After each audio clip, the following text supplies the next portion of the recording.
Селям алейкум, хайрлах шамлар. Витаю в эфире телеканала АТР. Информационно-аналитическая программа «Бугунь». В студии для вас работаю я, Гульсум Халилова. Следующие 3 часа в этой студии с нашими гостями обсудим новости сегодняшнего дня. Новости сегодня, которые волнуют весь мир. Оккупированный полуостров, материковая часть Украины. Гость нашей студии — политолог Тарас Черновол. Витаю вас. Алейкум ассалям. Селям алейкум. Присоединяйтесь к нашему эфиру. На экранах ваших телевизоров вы сейчас видите номер телефона +3 8073 419 41 58. Звоните нам абсолютно бесплатно по Вайберу. Также можете присоединиться к нашему эфиру через программу Skype, atr.tv, наш адрес. Звоните, задавайте ваши вопросы. Ну, о самых актуальных новостях из времени оккупированного Крыма нам расскажет наш корреспондент Роман Спиридонов прямо из Ньюзрума. Рома, привет!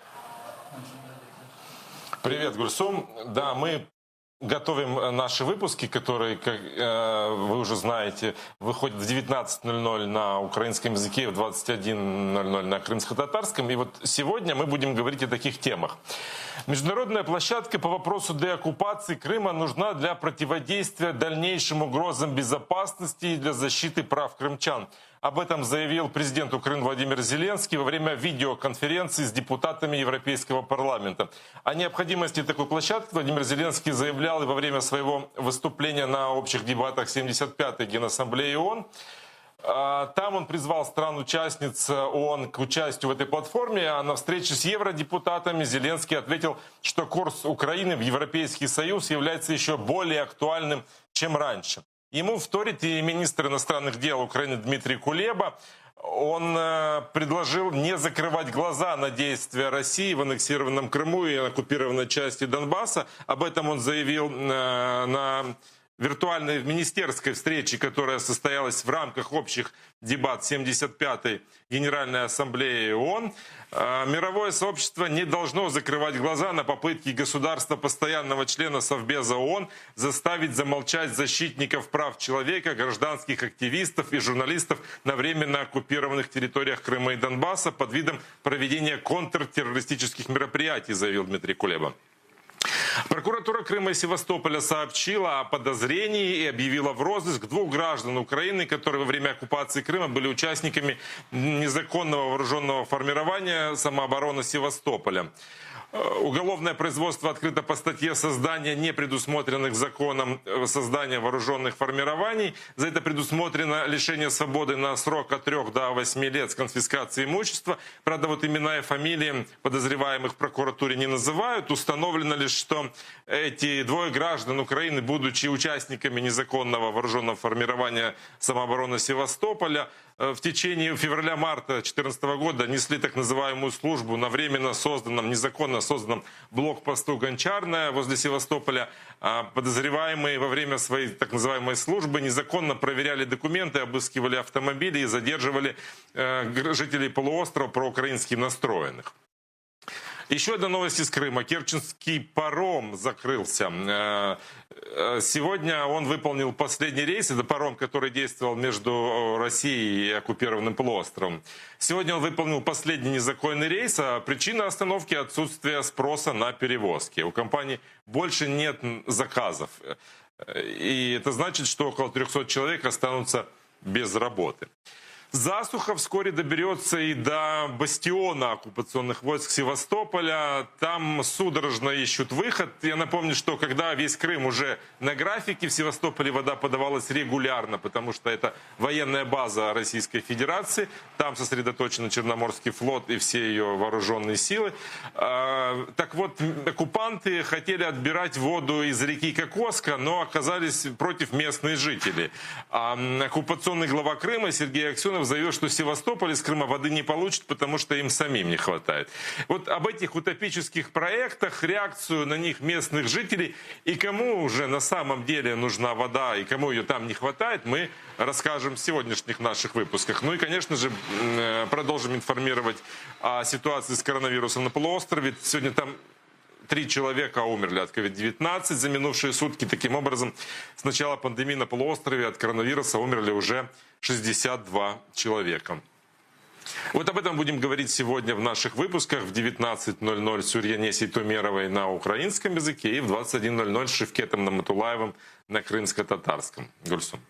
Чохсагол, это был Роман Спиридонов, наш корреспондент, прямо из Ньюзрума, который рассказал о самых актуальных новостях из временно оккупированного Крыма не только. Смотрите выпуски «Заман» в 19:00 и в 21:00 на крымско-татарском языке, в 19 на украинском. Ну а мы пока обсудим все эти новости, которые были озвучены выше. Президент Украины Владимир Зеленский во время видеоконференции с депутатами Европейского парламента заявил, что международная площадка по вопросу деоккупации Крыма нужна для противодействия дальнейшим угрозам безопасности и для защиты прав крымчан. Вот что он сказал. Крім економіки, грошей, для нас важлива геополітична підтримка. Окремі речі, на які ми хочемо звернути увагу, це поява й наша пропозиція Кримської платформи. Майданчика, на якому ми хочемо обговорювати найважливіші гуманітарні питання. Питання допомоги всім українцям, як кримським татарам, так і українцям, які потрапили за ґрати на території Криму, так і вже перебувають у Росії. Це повернення, звільнення цих громадян, а також деокупація Криму.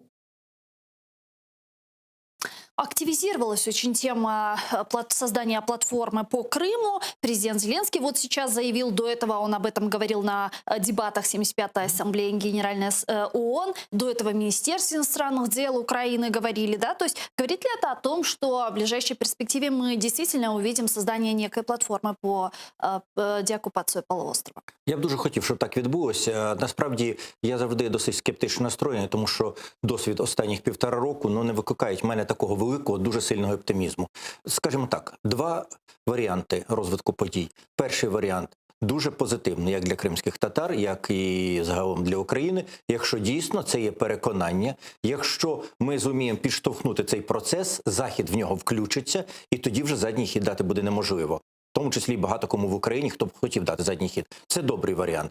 Поганий варіант, оскільки такий процес не є швидким, не так швидко ми зможемо сформувати цю платформу і головне її якимось чином формалізувати. За цей час можуть помінятися деякі речі у ближній політиці до України. Насправді, я дуже побоююся, щоб зараз оті заяви по Криму, активізація, заяви про НАТО. Тобто Володимир Зеленський зараз зробив ряд заяв, які, ну, скажімо так, в загальному контексті мені подобаються. От мені, як людині орієнтованій на західний вибір, людині, яка бачить в Росії загрозу, ворога, небезпечну країну, з якою умиротворяти яку не можна, а треба її дотискати санкціями. Для мене самі заяви, тобто тональні заяви, мені подобаються. Але я розумію, що на сьогоднішній день Путін відверто підставив Зеленського по цілому ряду питань. Були якісь домовленості, було перемир'я. Перемир'я не дотримується. Наш Генштаб, відверто кажучи, постійно обманює український народ, розказуючи про мир і спокій, коли у нас кожного дня достатньо значна кількість обстрілів.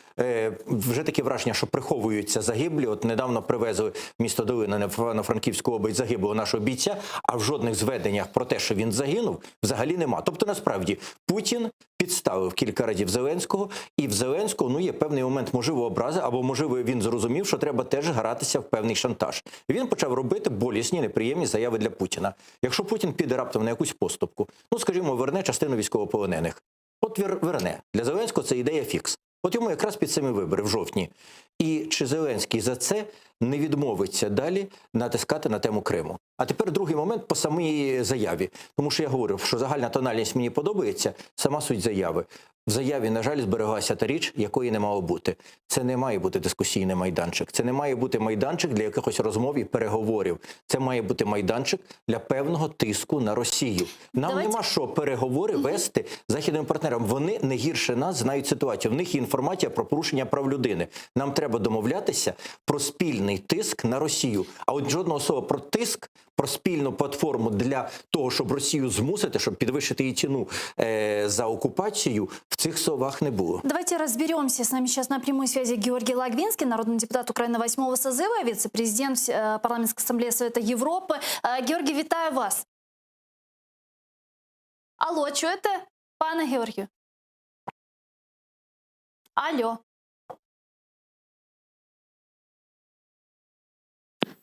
Не слышит, к сожалению, нас Георгий Логвинский. Перенаберите, пожалуйста, еще раз.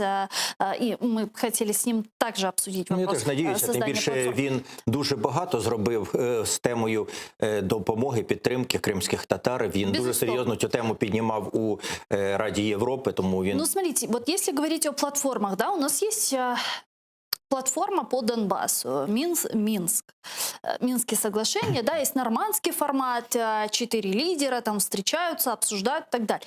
Но если говорить об эффективности, какая это должна быть платформа, чтобы она была эффективной? Давайте так, відразу ставимо кардинальну межу. І Мінськ, і нормандський формат – це є платформи дійсно переговорні, тому що там є дві сторони. Там є Україна – жертва агресії, і там є агресор Росія. В обох платформах вона присутня як повноправний член. Є посередники. Георгия Логвинского давайте попробуем так. еще раз подключить. Алло, пане Георгію, чуєте нас? Так, я вас чую. Да, витаю вас. Президент Украины Владимир Зеленский инициировал создание международной диалоговой платформы по деоккупации полуострова. В каком случае вот такая платформа, по-вашему, будет эффективной? Что должно входить в функции данной платформы? Смотрите, я уверен, что многие платформы создаются исключительно с одной целью. Для того, чтобы показывать о том, что якобы прогресс или какой-то процесс идет. То есть процесс ради процесса. Я не верю в эффективность в общем этих платформ, пока не будет четкой ответственности за неисполнение договоренности. Ну вот смотрите, вот можно проанализировать все международные договора, практически все с Российской Федерацией. И там, где написано тут ответственность сторон, обычно пишется в таком-то суде такой-то штраф. Решается путем переговоров. То есть, если эта платформа не будет иметь некий обязательный характер, результатом которого будет уголовная, гражданская, юридическая ответственность за невыполнение обязательств, это будет всего лишь клуб по интересам, и более того, может даже играть негативную сторону медали. Почему? Потому что наши европейские партнеры зачастую, которые очень хотят снять санкции и как-то выйти из этого очередного международного тупика для них, то они могут использовать, видите, это же прогресс, вот переговорили, встретились, даже, может быть, там какую-то делегацию приняли и т.д. и т.п. Поэтому это очень тонкий механизм, который нужно играть правильно, жестко и абсолютно ответственно. Угу. Как вы считаете, можно ли будет привлечь Российскую Федерацию к этой платформе? Нужна ли она там? А у нас абсолютно понятная история. У нас нет никого другого, кроме государства-агрессора, который должна все свои нарушения, которые происходят на территории Украины. И это понимают все стороны, включая Российскую Федерацию. Поэтому здесь однозначно Российская Федерация должна принимать решения. Они хотят вести себя достаточно, используя термины «вопрос закрытый», «мы не готовы» и т.д. и т.п. Но, послушайте, не готовы, отвечайте согласно закону, отвечайте в уголовных судах. Понимаете, должна начаться с Крыма, также сама... Угу. Но все-таки, наверное, наивно было бы предполагать, что Российская Федерация добровольно сядет за стол переговоров и будет обсуждать деоккупацию полуострова. Как вы считаете, как нам нужно разговаривать с нашими западными партнерами и убеждать их в том, что Российская Федерация сегодня несет угрозу всей мировой безопасности и тем самым ужесточая санкции в отношении ее? Смотрите, тут нет универсального лекарства или правильного подхода. Да? Есть методы, которые я могу сказать, поделиться, которые я использовал в парламентской ассамблее Совета Европы. Я пытался всегда показать, что проблемы Украины – это не украинские проблемы, это европейские проблемы. Потому что именно украинские солдаты на границе Европы защищают Европу от аннексии, агрессии и других видов нарушения прав человека. Поэтому мы всегда пытались показать, что это ваши проблемы, а мы для вас их решаем. Для того, чтобы этого не произошло, мы подписали с вами меморандум, отдали оружие, так называемый Будапештский меморандум. Именно ваши солдаты и вы должны были защищать нас. Поэтому будьте любезны, программу жестких санкций, финансовой поддержки Украины, жесткая поддержка территориальной целостности, финансовая поддержка Украины. Это должны быть основы для того, чтобы мы могли бороться с государством-агрессором. Именно поэтому в данном случае европейская солидарность должна проявляться не в каких-то грантах, а в выполнении своих обязательств по международному договору. И только на такой позиции, мне кажется, Европа будет вести себя таким образом, чтобы Украина не была, скажем так, нейтральной зоной между границами, а чтобы Украина действительно была границей Европы. Вы находитесь там внутри этого всего, этой всей кухни, и до этого вот вы сказали, что некоторые страны Европейского Союза, западные страны, они все-таки настроены на то, чтобы снимать санкции с Российской Федерации. А в чем это проявляется? В усталости. Смотрите, любой правовой, метод, он имеет свой срок, да?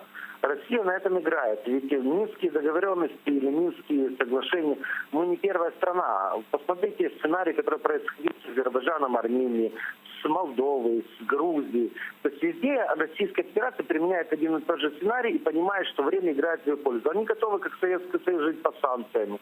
Они готовы на любые другие шаги ради определенных своих геополитических интересов. При этом нарушают, идя по трупам, нарушают права человека. Поэтому в данном конкретном случае европейцы, они ничего, это проблема их. Да? Им кажется, что уже долго, уже решения не будет. Ну, давайте дипломатично просто заговорим, забудем и потихонечку эти все санкции снимем. Вот то, что мы видели, это происходит сегодня по всему миру. Это наша главная задача и президента, и МИДа, и всех участников переговорных, и всего государства Украины в целом, это защитить сейчас интересы Украины, защитить наши границы. Потому что агрессор не может защитить. На этой позиции, значит, мы можем проиграть в следующих, к сожалению, позициях, которые могут быть достаточно болезненны для нашей страны. Дуже дякую вам. Георгий Лагвинский, народный депутат Украины 8-го созыва, вице-президент Парламентской ассамблеи Совета Европы, был с нами на прямой связи. Ну, от, знаєте, я десь трошки відштовхуюсь від того, що сказав Георгій, і закінчую те, що я сказав. От ви задали йому питання, можна ли привлечь Росію. Мені здається, коли він відповідав, він використав і зрозумів два варіанти є в російській мові слова «привлечь». «Привлечь» к ответственности і «привлечь» к переговорам. Вони кардинально різне мають значення, і він зрозумів, по-моєму, в першому значенні. А я скажу про друге. Якщо у випадку Нормандської четвірки, Мінська, Росія є логічним учасником переговорів, тому що вона ніколи не визнала ці території своєю частиною, вона ніколи не визнала їх незалежними. Вона скрізь сказала, це територія України, але ми відстоюємо ті права от етих там людей, своїх бойовиків, своїх сепаратистів, яких вони там озброюють і все. І ми там будемо на їхній стороні нехай, але ми готові до того, що вони вернуться до вас в Україну, тільки на російських правах. У випадку Криму Росія не може бути учасником переговорів в принципі. Вона про це сама заявила. Вона заявила, що о Кримі більше вопрос не стоїть. Тому, чому сама, знаєте, ущербність оцеї платформи в розумінні Володимира Зеленського? Він хоче її бачити як дискусійний майданчик, як зона переговорів, аналогічно до Нормандської четвірки. А вона не може такою бути, тому що в цій зоні переговорів не буде протилежної сторони. Тогда это должен быть более широкий какой-то формат. Це буде трошки інший формат, зараз я про це скажу. Просто в чому суть? Зона переговорів, початка переговорів, це тоді, коли є дві сторони протилежні, які мають про щось домовитися. Нам з нашими партнерами, з американцями, з Європейським Союзом, в принципі, нема про що домовлятися. В нас одні погляди. І ми кажемо, Крим незаконно окупований. І вони кажуть, Крим незаконно окупований. І ми кажемо, в Криму Росія провела бандитську злочинну анексію з порушенням всіх міжнародних правил і прав і всього іншого. Вони кажуть те саме. Ми кажемо, там порушуються права людини, кримських татар, українців. Вони кажуть, там порушується те саме. Про що ми маємо вести переговори? Ми маємо домовлятися з ними про тиск на Росію.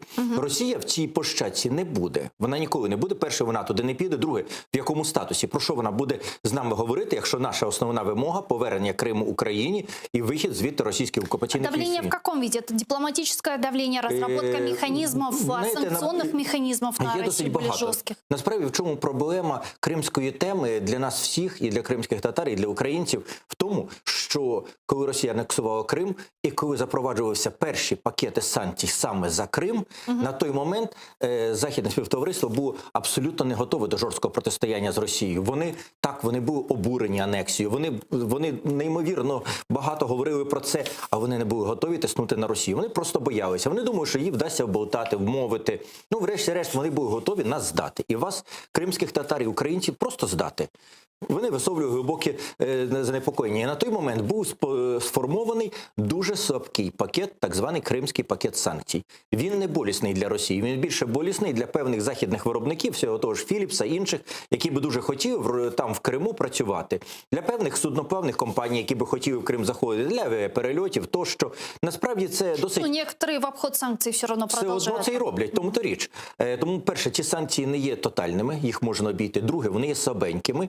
І нам сьогодні, для чого потрібна ця площадка, нам треба повернутися до теми кримських санкцій. Про тему кримських санкцій ні в Європі, ні в США не хочуть згадувати взагалі. Ну вот недавно послы стран Европейского Союза согласовали введение санкций против России за строительство Керченского моста. Ограничения официально оформлены уже на этой неделе. Об этом сообщил журналист Рикард Джозвек. Давайте его послушаем. Посли ЄС схвалили санкції проти 2 осіб і 4 компаній, відповідальних за будівництво Керченського мосту. Министерство иностранных дел Украины поблагодарило Европейский Союз за введенные санкции. Це дуже добре, це хороша новина, але знову давайте певну річ зрозуміємо. Введені санкції не в зв'язку з тим, що Керченський міст тільки поглибив порушення державного суверенітету України.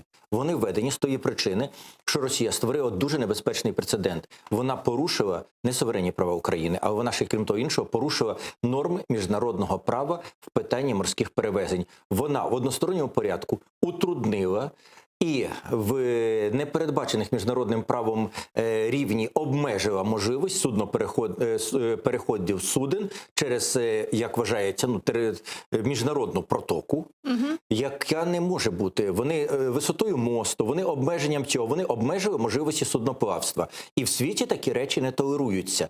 Ці санкції є фактично частиною загального пакету, який проводиться в будь-якій частині світу, де певні країни створюють подібні прецеденти.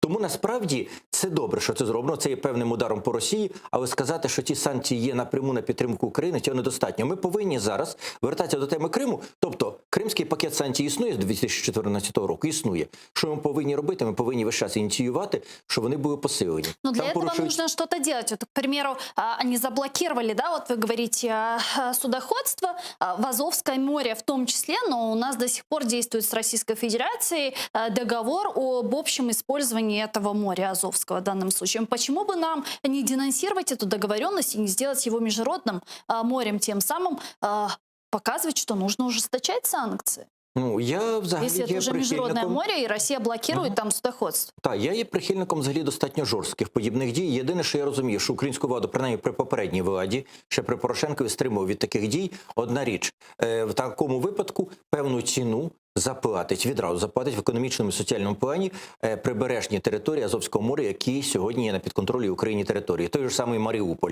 І я розумію, оскільки там є досить серйозні сепаратистські настрої, там є серйозний вплив проросійських сил, боялися, що коли цей буде удар, це моментально буде використано проти України для того, щоб зчинити там додатковий заколот і подібні дії. Тому, я ще раз кажу, при тому всьому, що я як юрист-міжнародник, я настроєний на тому, що будь-який варіант санкцій найжорсткіших мають посилюватися, що будь-які угоди з країною-агресором, які вже порушені, треба переглядати в інший бік. Але я розумію представників, принаймні, попередньої влади, які стримуються від цього кроку, розуміючи певні наслідки, які можуть в нас всередині виникнути проти української державності. Ну вот давайте про наши санкции поговорим. А это перекрытие Северокрымского канала. Так. Вот как отметил наш корреспондент Роман Спиридонов, там действительно сейчас сложная складывается ситуация с водой. Мы об этом уже говорим на протяжении 3-4 недель. А вот первый заместитель министра иностранных дел Украины Эмне Джапара ознакомила Верховного комиссара ООН по правам человека Мишель Бачелет с реальной ситуацией вокруг поставок воды на территорию Крыма, подчеркнув несостоятельность российских фейков гуманитарной катастрофы в Крыму. Давайте ее послушаем. Росія дбає не про постійне населення півострова, а про реалізацію своєї неоколоніальної політики, в рамках якої Росія переселила на Кримський півострів у порушення міжнародного гуманітарного права, за оцінками різних експертів, до 800 тисяч власних громадян. А також вона дбає про задоволення своїх військових потреб в контексті подальшої мілітаризації Криму. Подконтрольный России глава Крыма Сергей Аксенов также высказался. Давайте его послушаем. Якщо є якісь технічні питання, нерозуміння з власниками, значить включайте прокуратуру, приймайте рішення відповідно. Водопостачання – це спільна справа, вода – це для всіх, а не власність. Не буде жодної свердловини, яка не дає можливості подати воду людям, особливо в період надзвичайної ситуації. Якщо відмовляються, приймайте адміністративне рішення про примусовий викуп, якщо був такий викуп. То есть вы понимаете, да, оккупационный глава Крыма Сергей Аксенов дал поручение принудительно выкупать водные ресурсы в Крыму, которые находятся в частной собственности в случае, если владельцы отказываются предоставлять к ним доступ. Та ну це звичайний старий більшовицький спосіб, до якого Росія і в себе на своїй території повернулася, а тим більше на окупованих територіях, яких їм ні людей, ні землі, ні наслідки їх не цікавлять. Їх цікавить Крим, як вони всі люблять це говорити, непотопляємий авіаносець. Пані Джапарова сказала абсолютно все правильно. Крим своїми водними ресурсами для тої кількості населення, яка є в Криму, забезпечений. Крим колонізується в абсолютно бандитський спосіб. Завезення велетенської кількості пришлого населення, яке не має права вселятися на окупованих територіях згідно з Віденською конвенцією про окуповані території, порушивши абсолютно грубо Віденську конвенцію, плюс забираючи велетенські водні ресурси на потреби армії. Це не тільки побутове використання води, це, армія ніколи не скупилася від поливання доріжок, коли генерал якийсь має проїхати і всяке інше, і закінчуючи тим, що давайте не забуватися, в Криму встановлюються певні радарні установки, установки радіолокаційної, установки радіовійни. Вони всі мають колосальні перегріви, їх постійно охолоджуються. Велетенські кількості води, які йдуть, які випаровуються, які не повертаються назад в ґрунт чи назад в ті ж самі водойми. Часто вони отруюються при цих охолодженнях, тому що там є охолодження завжди дуже старої ще радянської техніки також. І якби не було цих порушень Віденської конвенції, внутрішньої води в Криму вистачає.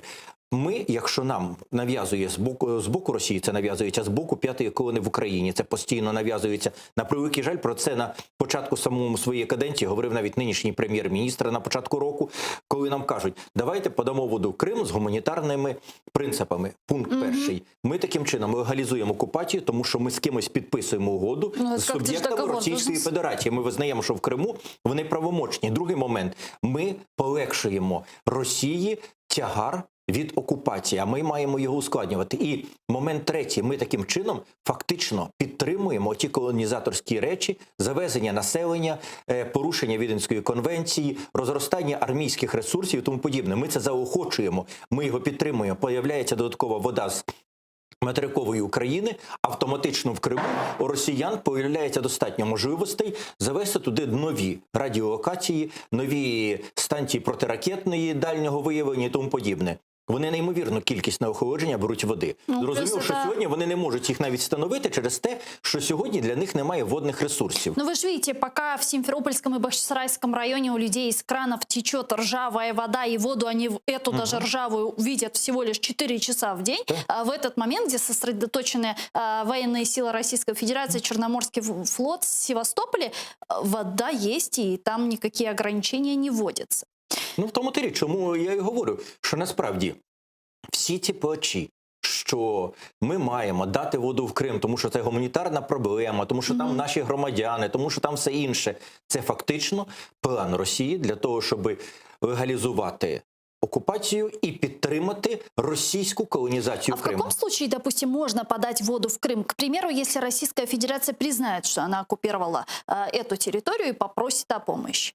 Ну, в такому випадку, случае возможно? Ні, такі варіанти в світовій історії, я не знаю, чи були, але вони, в принципі, можливі. Це може бути окремий договір, але це дійсно для України, щоб не легітимізувати окупацію. Має бути визнання з боку Росії. Це правильно було сказано нашими дипломатами. Вони це визнають. І після того, коли вони це визнають, ми маємо дістати теж можливість проконтролювати, на що піде вода. Тобто, це означає, що український представник, український інспектор виїжджає на водорозподільні станції, куди буде подаватися ця вода, буде відстежувати, куди, на які водогони вона буде закачуватися. Що вона закачується, умовно кажучи, в Сімферополь, але не закачується на Севастополь.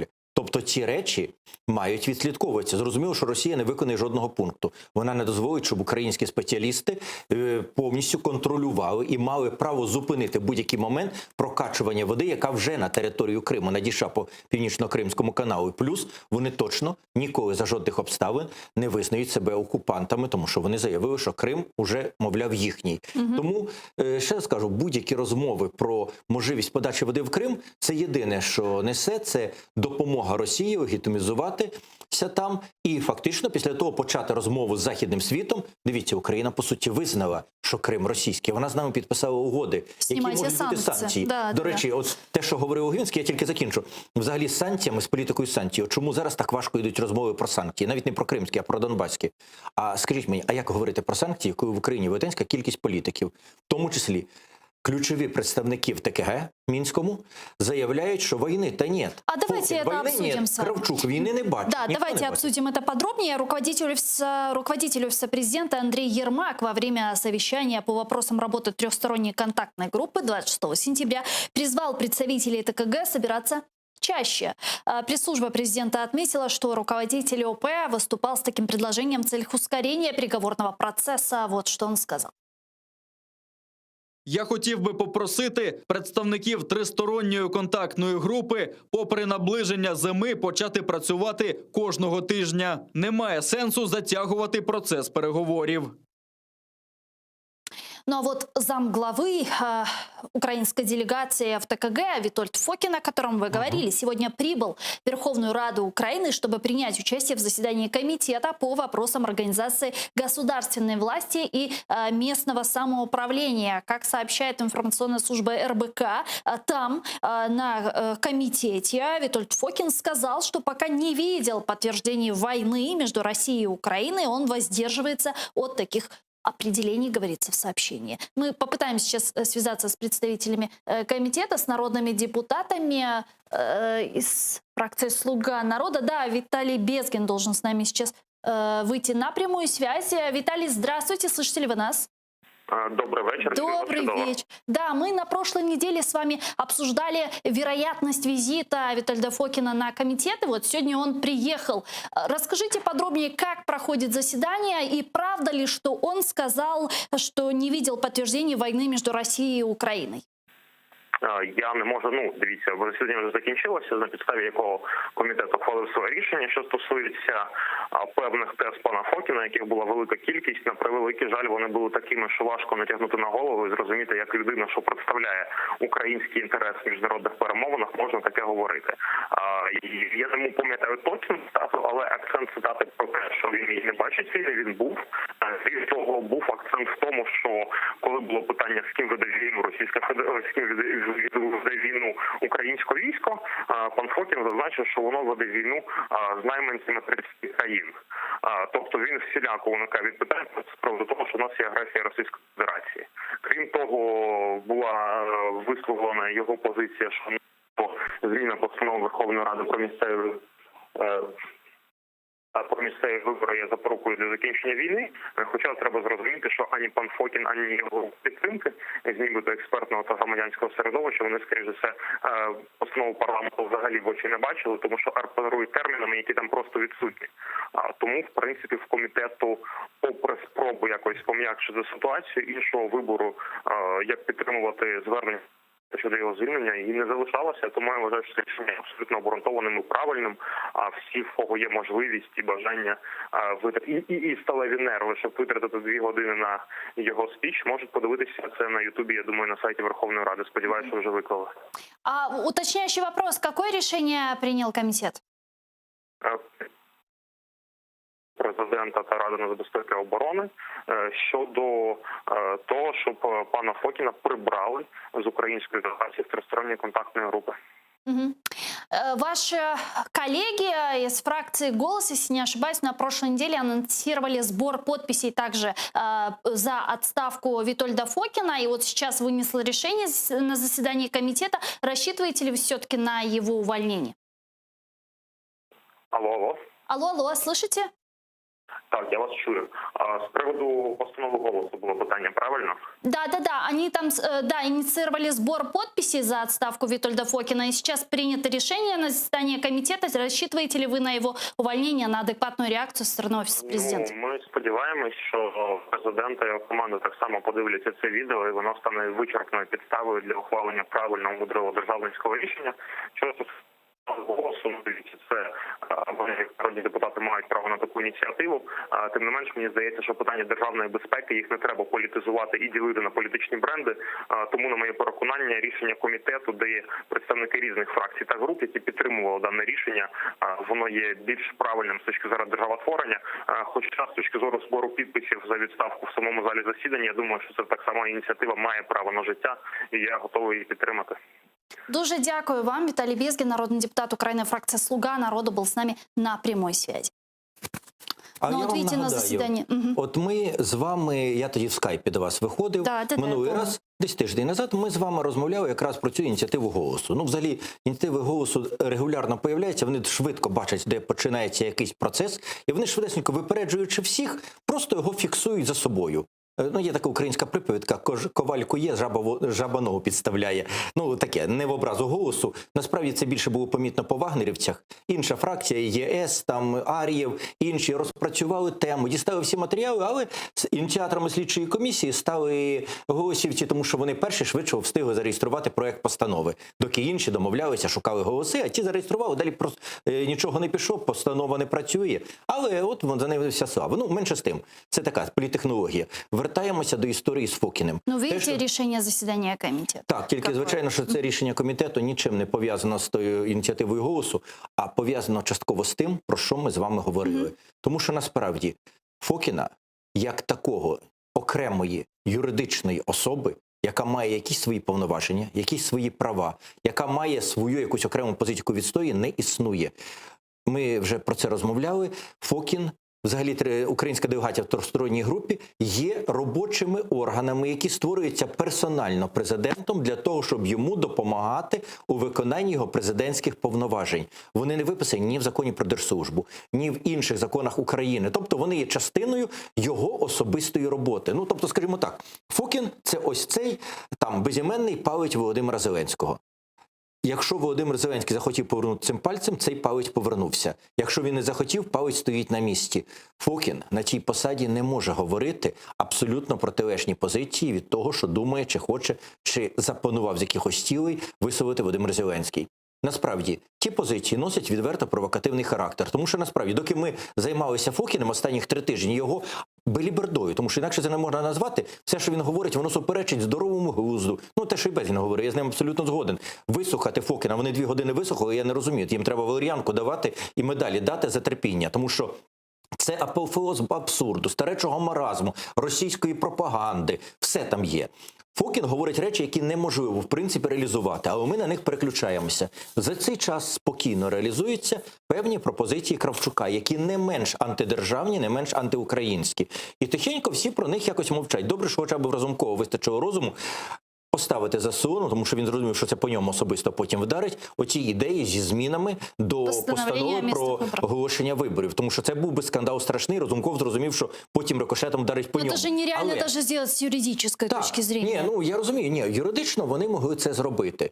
І це був би у нас перший прецедент, коли би в законодавчому акті України... Ну, нарушає закон. Ще раз кажу, ми не всі читали цю постанову, якою пробували змінити. Сама постанова про оголошення виборів є, її читали. А постанову, вона ж зареєстрована, Качури... Теж я читала, да. Он там изменил полностью 4-й пункт, он убрал любое упоминание о російській агресії, о війні, по всьому, все, нічого цього нема. И он там убрал еще пункт, ну, то есть дописал, что выборы должны быть проведены на подконтрольных регионах Донецької, Луганської областей. Саме обласні ради, де їх проводити не можна, тому що обласні ради – це є спільні представництва, які можуть бути спільні представництва, коли 2/3 області не підконтрольна.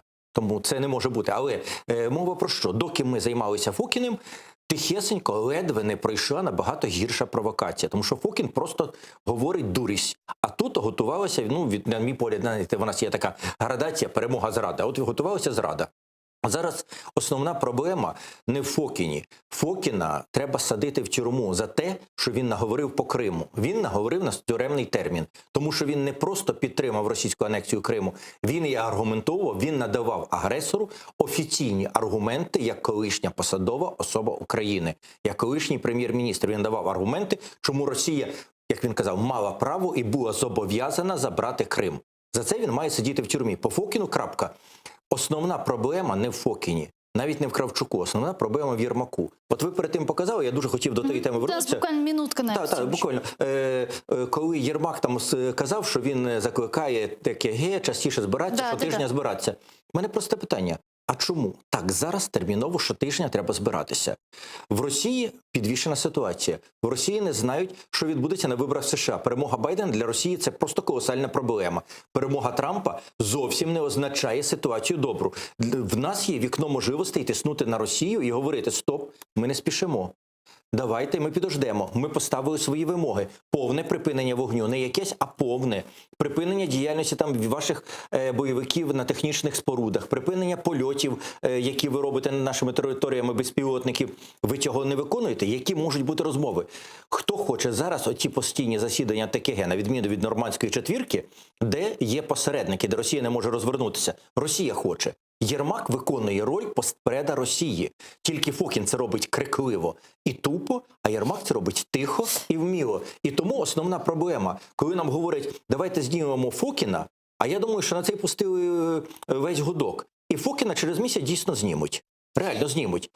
І це буде позиція саме «Слуг народу», це буде позиція Володимира Зеленського, а не якоїсь опозиції. Вони прямо це сказали. Тобто Фокіна готують підняття. Але, закінчую, але проблема в тому, що на Фокіна, як на громовідвід, відійшла негативна енергія, і ми забулися про абсолютно злочинну роль саме Андрія Єрмака. Давайте перейдем к следующей теме. Нагорный Карабах. Вот так.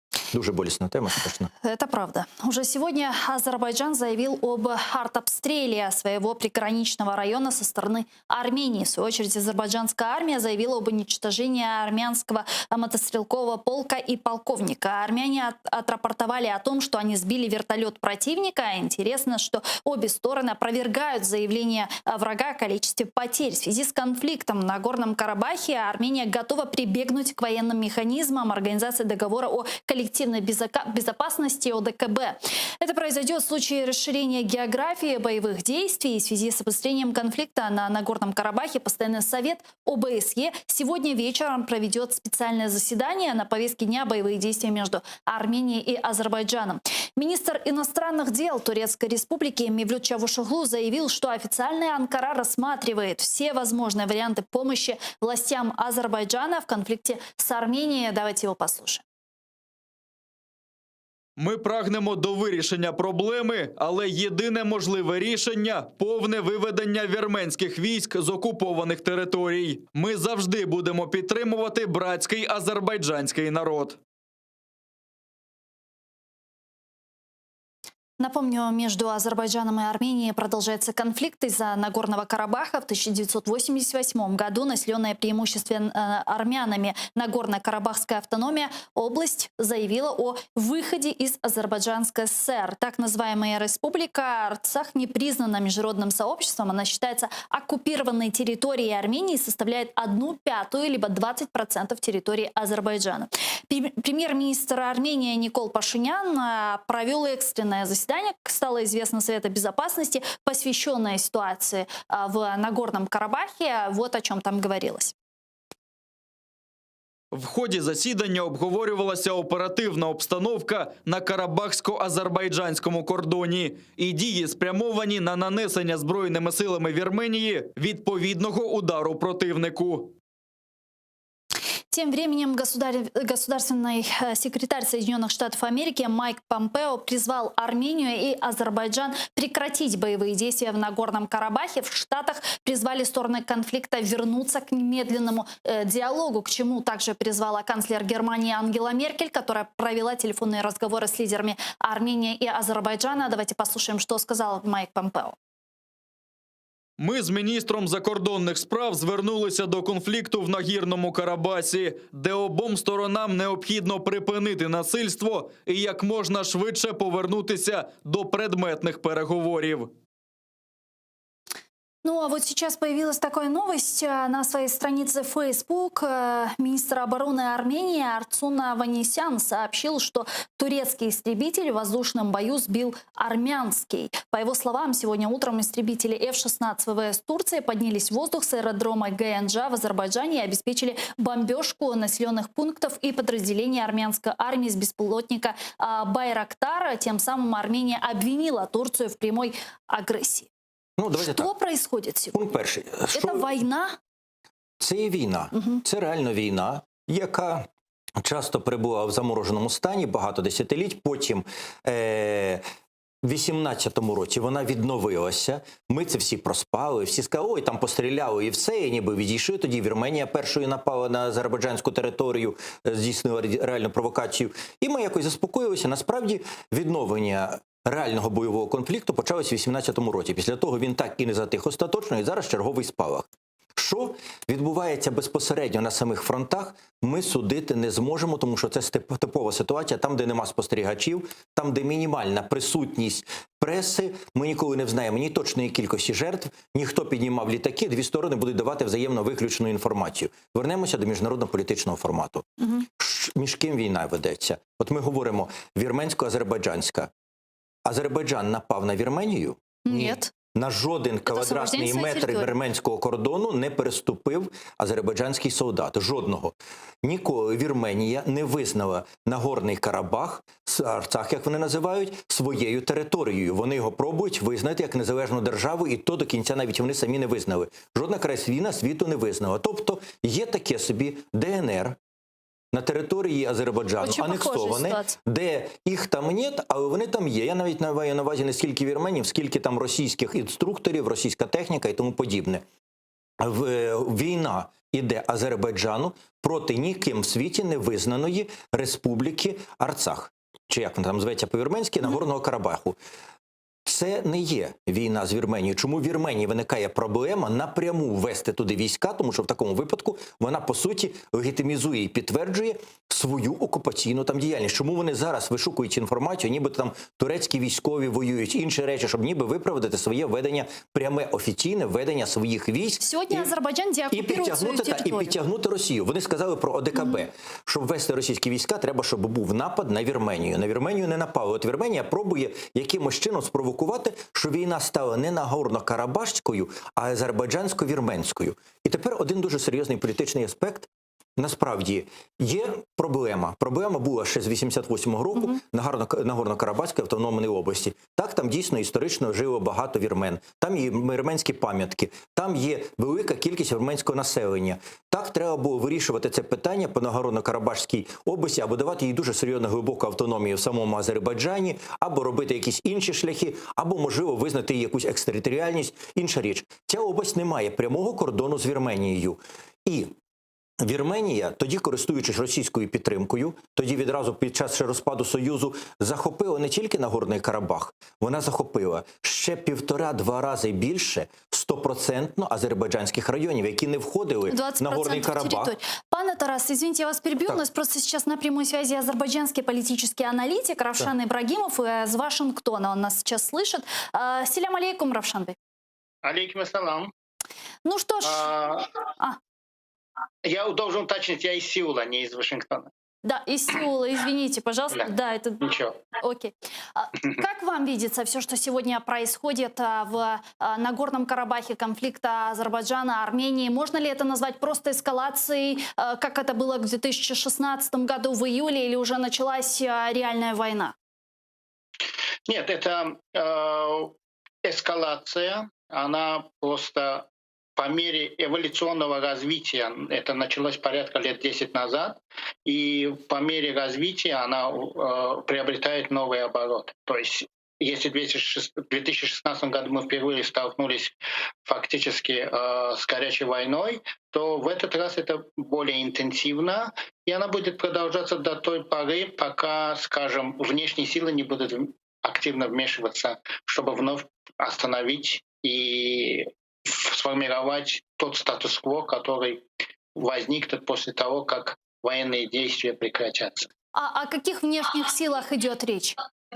Вы знаете, в первую очередь, без всякого сомнения, открыто основным актором в Южно-Кавказском регионе является Россия, и она в 2016 году также активно участвовала в прекращении военных действий в 4-дневной войне. И в этот раз, конечно же, Россия не исключено, также сыграет еще свою роль. И, конечно же, не стоит забывать, что поскольку эскалация не имеет аналогов по сравнению с предыдущим периодом времени, то стоит отметить, что также идет разговор о том, что вопрос нынешнего конфликта будет рассмотрен в Совете Безопасности ООН. И как следствие, я думаю, другие члены Минской группы, основные сопредседатели Америка и Франция тоже сыграют свою роль. Но в первую очередь, не всякого сомнения, главный актор в регионе — это Россия. Ну, смотрите, если посмотреть на высказывания с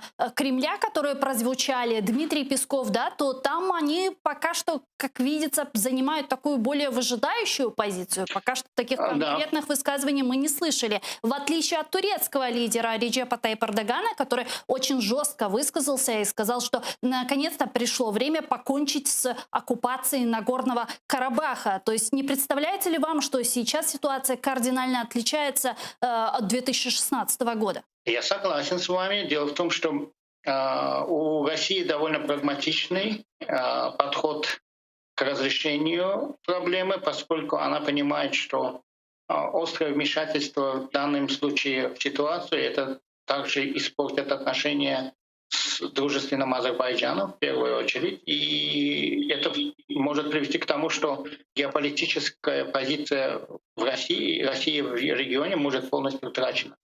Здесь несколько факторов произошло изменения по сравнению с 2016. Это, безусловно, позиция Турции. То есть она весьма активно участвует в поддержке Азербайджана, поскольку последние несколько лет Турция отошла от своей традиционной политики статуса кво и более активно в региональных делах участвует, в том числе, конечно же, желает присутствовать более активно и на Южном Кавказе. Если, скажем, до недавнего времени у Турции здесь были сугубо экономические интересы, то теперь возникли и геополитические. И вне всякого сомнения в этой геополитике рассматривается территориальное восстановление, то есть восстановление территориальной целостности Азербайджана.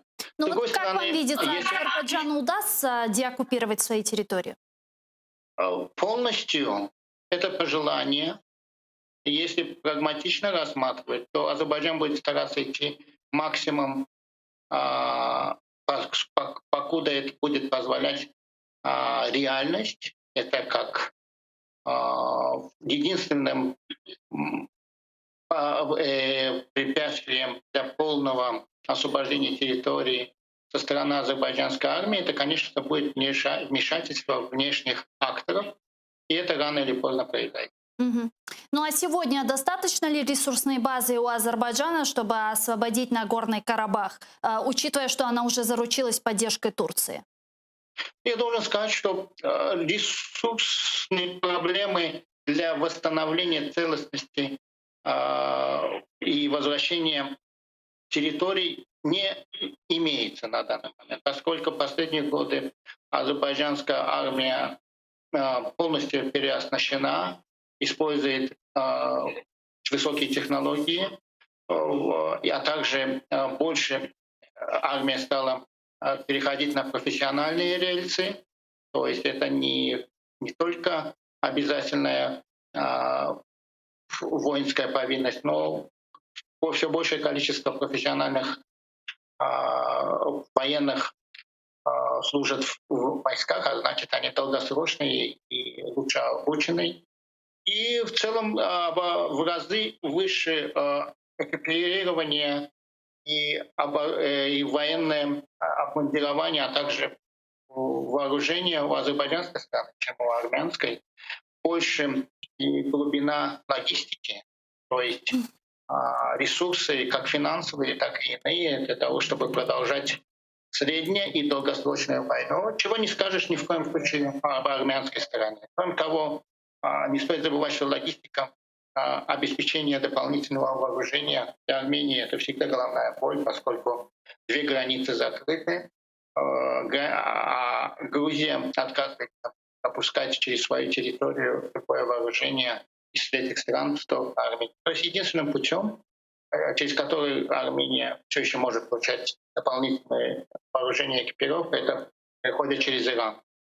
В данном случае стоит также отметить, что у них нет расширенного или развитого оборонного производства, и что тоже является важным фактором для того, чтобы продолжать долгосрочное время. Дуже дякую вам. Çok sağ olun. Teşekkürler ediyoruz. Равшан Ибрагимов, политический аналитик из Сеула, был с нами на прямой связи. Вот наши украинские эксперты видят три варианта развития событий. Это конфликт продлится где-то неделю, потом прекратится, конфликт затянется, перейдет в фазу такой вялотекущей оппозиционной войны, ну или начнется третий вариант – полномасштабная региональная война с прямым участием России и Турции. Какой вариант наиболее вероятный или у вас есть свой? Ну, давайте так. Я все-таки думаю, що середній варіант, дуже активна фаза операції в певний момент почне стикати, але ми не маємо всіх даних для того, щоб зробити якісь висновки. Тому я не роблю висновків, що за чим закінчиться, тому що ми не знаємо, що відбувається зараз в Кремлі. В Кремлі явно розгублені. Вони дістали удар, на який вони не сподівалися. Азербайджан обійшов їх, не зачепивши Вірменію жодним чином. Фактично вторгнення Росії чи будь-які використання механізму ОДКБ, в принципі, воно завідомо незаконне, але вони б на це пішли, якби за Азербайджаном не стояла підтримка, принаймні політична і дипломатична, Туреччини. Тому насправді в Росії немає певності. Плюс появилися чутки, що Азербайджан відважився на таку серйозну наступальну операцію, враховуючи якісь проблеми з Путіним, який зараз знову десь зник, і ми не бачимо його активної діяльності. Они готовились, по-вашему? Азербайджан готовился к Я этой думаю, що операции? все-таки готувався, там готовність була і до того, але я думаю, що зараз вони серйозно готувалися, вони використали вікно можливостей, на які пішли. А давайте все-таки глянемо вихід кінцевої ситуації. Я був одним з тих, хто пропонували певні варіанти. Я колись працював на досить високій посаді в комітеті Верховної Ради закордонних справ, був першим заступником, і я координував взагалі східну тему. По Азербайджану в мене були дуже серйозні зустрічі, дуже серйозні переговори. Я знаю добре позицію Азербайджану, і я пробував вибудувати теж відносини з урядовцями, з депутатами вірменського парламенту і уряду. В мене там нічого не вийшло. Тому я можу сказати про що. Після статусу-кво 94-го року, коли повна окупація велетенських територій, 20% території Азербайджану, і в тому числі не тільки Нагорного Карабаху, стала фактом, статус-кво закріпив. Ми нічого не рухаємо, зараз лишається так, як є, але обидві сторони мають провести переговори і якось цю проблему зняти. Сторона Азербайджану на переговори йшла. Сторона Вірменії від переговорів відмовилася. Ота мінська група по карабахському конфлікту, вона, по суті, саботована повним небажанням Вірменії взагалі ні про що говорити. Так вони поводяться, як Росія з Кримом. Вони сказали, а вопроса нет, це повністю наше, все, крапка. І тому, коли я говорю, я можу говорити про вірменську сторону, азербайджанську. Вони, в принципі, готові йти на певні компроміси. Вони розуміють саму проблему самого Нагорного Карабаху. Повернення повністю Нагорного Карабаху, саме автономної, Нагорно-Карабахської автономної області, то, яка була в Радянському Союзі ще, в територію Азербайджану, це проблема і для Азербайджану. Це велика кількість вірмен. Якщо вони звідти почнуть тікати від азербайджанської армії, яка війде Степанакерту, мовно кажучи, можемо собі уявити, яка це буде проблема на міжнародному рівні. Це весь світ стане на вуха. Якщо їх адаптувати і захопити, і взяти повністю в територію Азербайджану, у всій території повністю, це означає, що на території Азербайджану опиниться кілька сотень тисяч жорстко антиазербайджанських настроєних вірменської меншини, яка буде створювати свій анклав, яка буде вести якусь підривну діяльність. І тому в Азербайджані не було переговорів, тому не було цієї позиції озвучено, але було розуміння, що певні території мають бути повернуті 100%. Все, що за межами колишньої Нагорно-Карабахської автономної області, має бути одномоментно повернуто Азербайджану. Тому що це території, які ніколи не були вірменськими, там ніколи не жили вірмени, вони були абсолютно по-бандитськи захоплені. Це гігантські території навколо, які охоплюють гігантську територію Азербайджану. Нагорно-Карабахська територія, там, де жили вірмени і живуть вірмени. Там можуть проводитися переговори щодо її статусу. Можливо, вона може дістати певний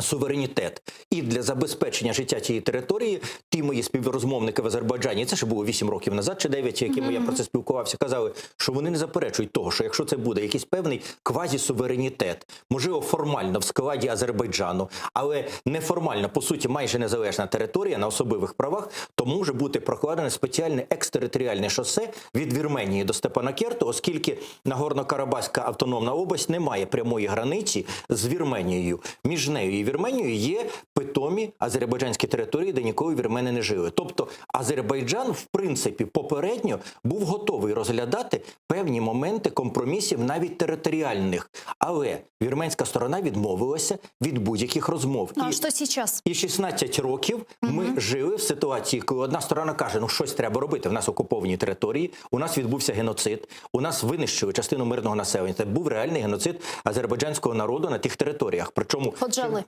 Так, там страшні були речі, абсолютно страшні.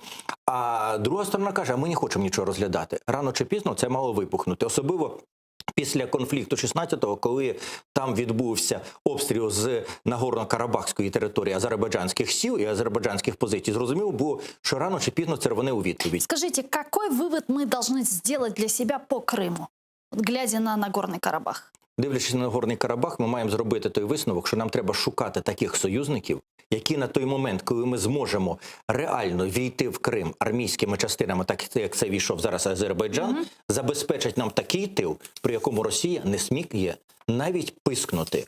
У Зрозуміло, що це Азербайджана буде... сейчас это Турция. В Азербайджану це є Туреччина. Для нас це має бути Європейський Союз, США. Зрозуміло, що доки Путін живий, ніхто з них не ризикне стати таким нам тилом. Але ми маємо цей тил готувати. Ми маємо гратися не в якісь переговорні площадки, про які каже Зеленський. Ми маємо працювати на створення оцієї стіни, групи друзів України і Криму, які відстоюють повернення Криму Україні жорсткими вимогами. Дуже Турция жорсткими. поддерживает Украину в вопросе ее І территориальной Туреччина, і целостности. Азербайджан підтримує Україну в даному випадку. Вірменія голосує проти України завжди Турция з Росією. может стать за Украиной? Я думаю, що в випадку, знаєте, Туреччина це є та країна, до якої найкраще підходить фраза, по-моєму, Черчилля, що немає вічних друзів, вічних ворогів, є тільки вічні національні інтереси. Вона, і ми бачили, як ми дуже тішилися, коли Туреччина зробила жорсткий випад бік Росії, і ми дуже сумували, коли Туреччина раптом стала дуже сильно домовлятися з Росією. Туреччина має свої інтереси. Ми маємо показати їм, що інтерес Туреччини – це в тому числі і український Крим. Якщо ми це покажемо, а ми це показували попередні роки, непогано показували, це дасть свій ефект. Тому що я скажу, у випадку, можливо, ця бойова операція азербайджанської армії, це є примушування Вірменії нарешті сісти за стіл переговорів і почати переговори. Тому що все, що за межами Нагорно-Карабахської області, має бути 100% повернуто Азербайджану. Це просто без розмов. А от про самий статус Нагорного Карабаху, як саме автономної області колишньої, можуть вестися переговори. Поки що Вірменія не хотіла навіть розглядати думки про повернення будь-якого району поза межами Нагорного Карабаху. Давайте обсудим еще Беларусь. Бывший кандидат в президента Беларуси Светлана Тихановская, которая после выборов 9 августа вынуждена была покинуть территорию своей страны, сегодня встретилась с президентом Французской республики Эммануэлем Макроном. Сам французский лидер также подтверждал эту встречу. Макрон заявил, что Александр Лукашенко, который провозгласил себя президентом, должен уйти. Также стало известно, что Светлана Тихановская может встретиться и с канцлером Германии Ангелой Меркель. В то же время президент Франции Эммануэль Макрон, пребывая с визитом в Литве, выразил понимание обеспокоенностью Литвы по поводу России, однако отметил, что сотрудничество с Москвой необходимо для достижения долгосрочного мира в Европе. Давайте его послушаем. Якщо ми хочемо, щоб мир запанував на довгий час, нам слід працювати з Росією, тому що у нас спільна географія і минуле.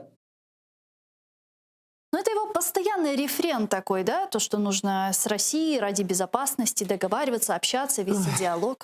Хочу зрозуміти, яка це спільна географія, яке спільне минуле у Франції з Росією. Це коли п'яні російські козаки по Парижу вишивали там і грабували крамниці, і гвалтували. Чи така в них спільна історія? Я ж не дуже до кінця розумію.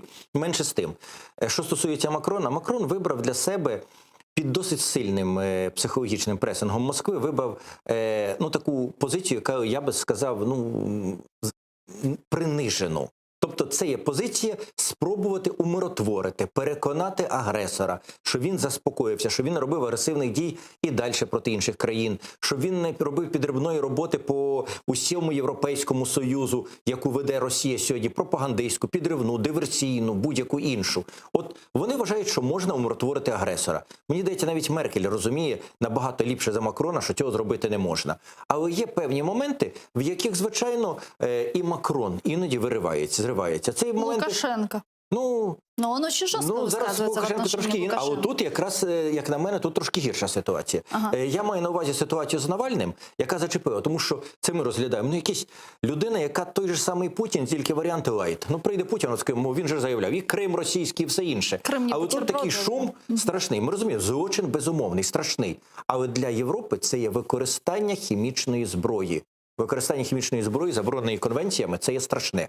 І тому вони такий шум підняли. І Макрон дійсно добре потоптався ногами по Путіну за ту історію. Але далі все пішло на спад. А вертаємося до Лукашенка.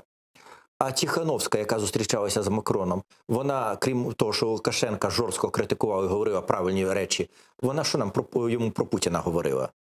Вона про Путіна говорила, що Путін хороший чоловік. Ми дуже хочемо, щоб Путін вмішався. Вона розказувала, очевидно, Макрону, те, що вона говорила і публічно, що вона дуже надіється, що Росія здійснить свій тиск на Лукашенка, щоб Лукашенко пішов.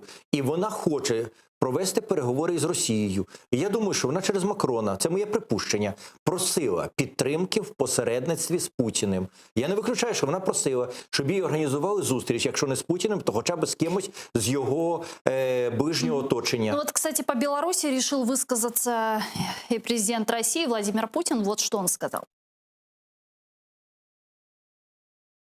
Зараз з урахуванням цієї непростої ситуації, в якій опинилася Республіка Білорусь, в тому числі в умовах безпрецедентного зовнішнього тиску після президентських виборів, хотів би ще раз повторити, на відносини Росії і Білорусі не матимуть впливу ні час, ні кон'юнктура. Вони мають під собою міцний фундамент.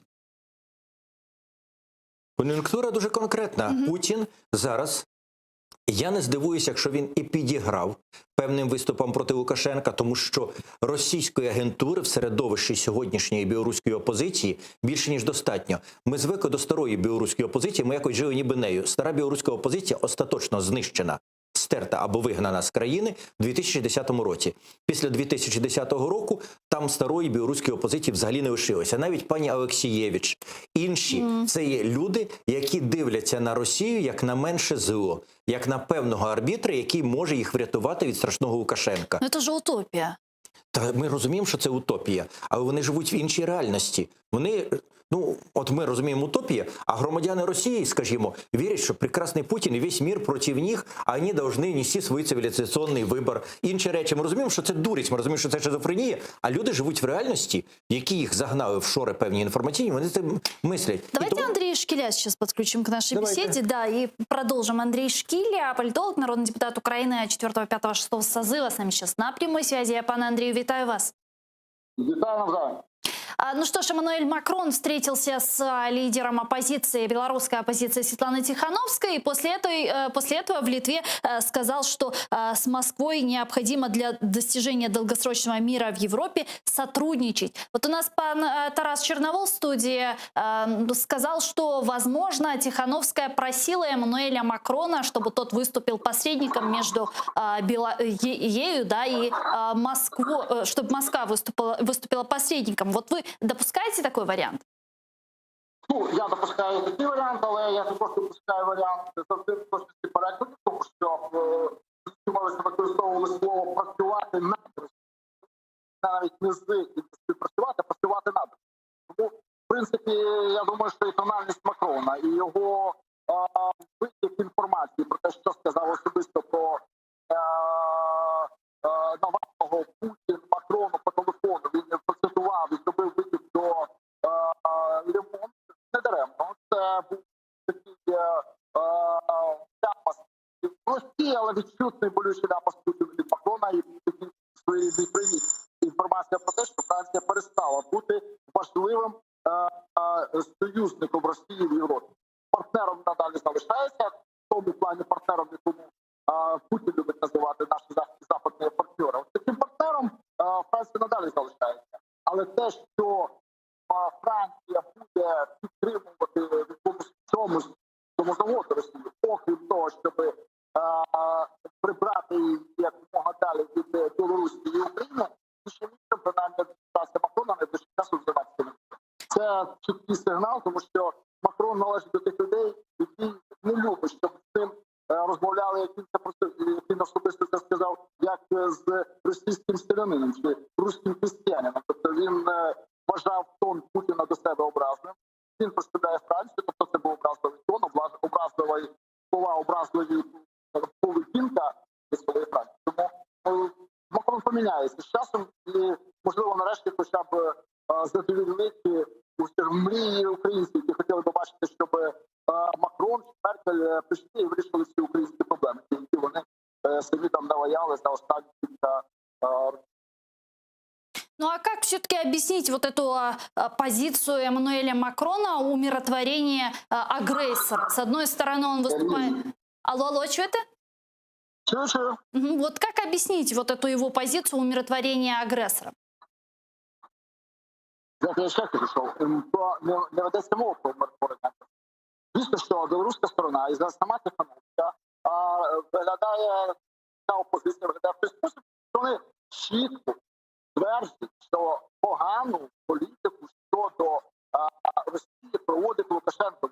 Вони будуть проводити доброзичливу політику. І тому звісно, що така сама тональність була в розмові між Тихановською і Макроном. Але це не поміняло позицію Макрона щодо ситуації, яка змінилася в Росії. Тому повірте, що отруєння Навального, як би воно не виглядало менш значимо в Україні, є дуже важливою подією. Це подія номер один. Це подія, якщо говорити про французько-російську. Останній раз, стільки часу, стільки, перепрошую, площі своєї газета «Le Monde» приділяла Росії, коли була окупація України Кримом. Тобто така сама площа газета була виділена російській темі. Тому це для багатьох непомітні сигнали, але для Кремля і особисто для Путіна це дуже високолітерні, тобто це капслоком повідомлення про те, що ситуація змінилася. Це вже так не буде. Ми терпіли, але коли ти розповідаєш про те, що Навальний сам спеціально на зло собі і на радість собі випив навітка, і це розповідає Путін Макрону, треба ще розуміти психологію Макрона, людина, яка, скажімо так, високо себе цінує. І зневажливий тон до себе не пробачає своїм виборцям, а не те, що якомусь там лідеру країни, яка постійно побирається в позиках, ходить з простягнутою рукою і нападає на своїх сусідів для того, щоб їх трошки пограбувати, трошки попринижувати і трошки на них нажитися. Тому ситуація в Франції не змінилася. Не змінилася зовнішньополітична позиція Франції, вона як залишалася такою, як була, така й залишилася. Позиція. Дуже це буде дякую. відчутно. І в його виступі в Литві послухаємо, що він скаже в Литві на зустрічі. Дуже дякую. У вас є... Я тільки вітання Андрію передаю і успіхів. І може одну єдину фразу.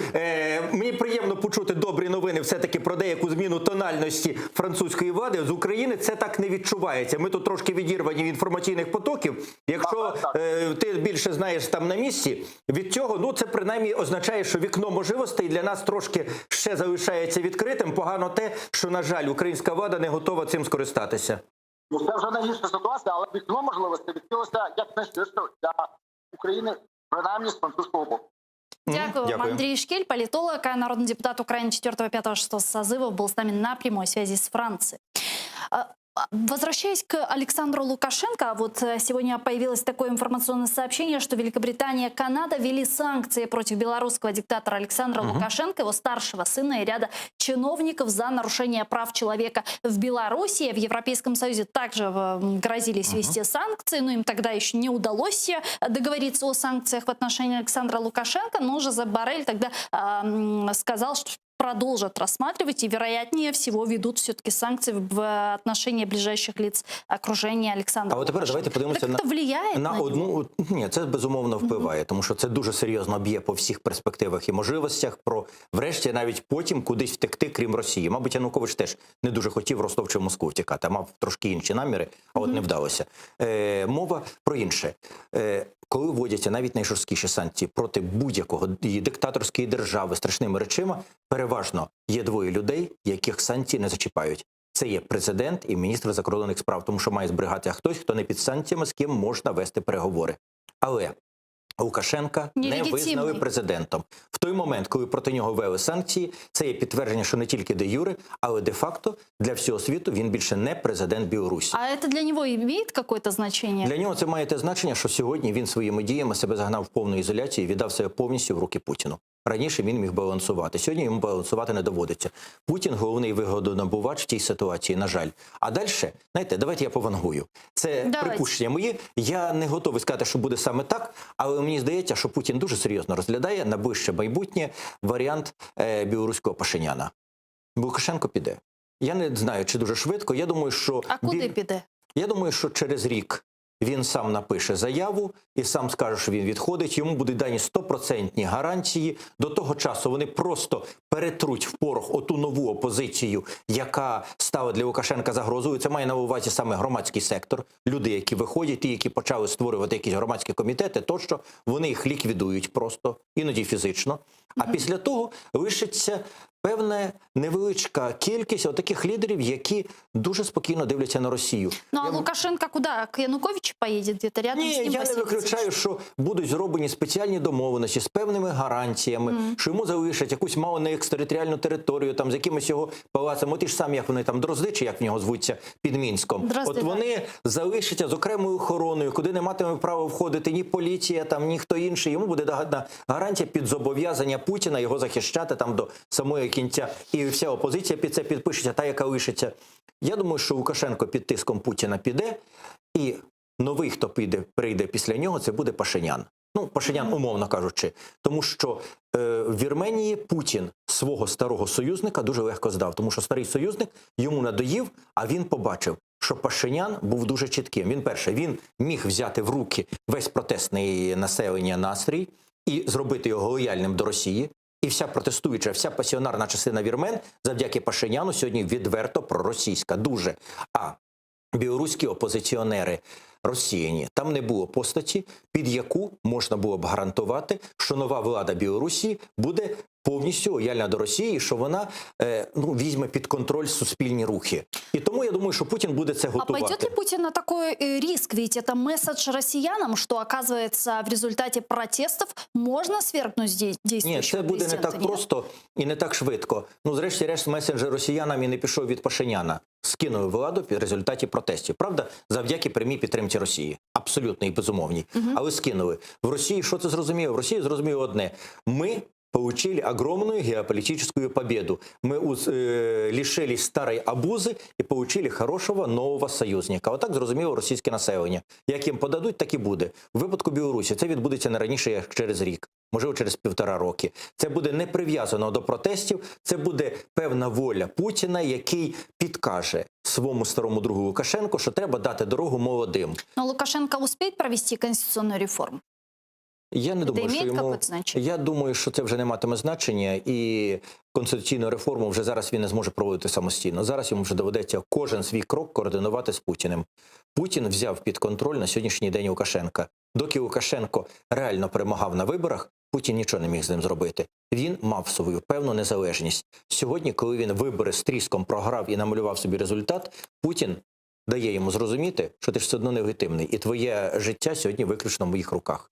Тому я думаю, що через 1,5 року чи через рік Лукашенко дуже тихенько піде, на його місце оберуть з колосальним результатом єдиного лідера опозиції, яким, я припускаю, буде, я вибачаюсь, просто випало прізвище з пам'яті, оцей банкір, проросійський, колишній російський бізнесмен, який зараз сидить в тюрмі, який набирав понад 50% за всіма даними, набирав в 10 разів більше, ніж будь-хто інший з його опонентів. От він на сьогоднішній день є, мабуть, тою людиною, яка може бути вигідна Росії. В нього буде імідж потерпілого від Лукашенка, він політв'язень, він сьогодні в тюрмі.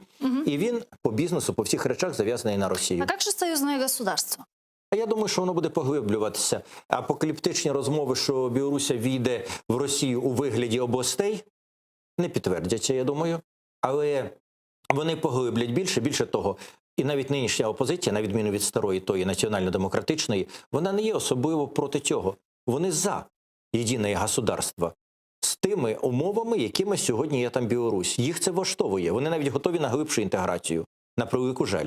Насправді, страшний диктатор, рідкісний негідник і мерзотник, абсолютно одіозна постать Лукашенко, він був більше проти поглиблення інтеграції з Росією, тобто поглинання, знищення суверенітету, ніж багато хто з нинішніх опозиціонерів.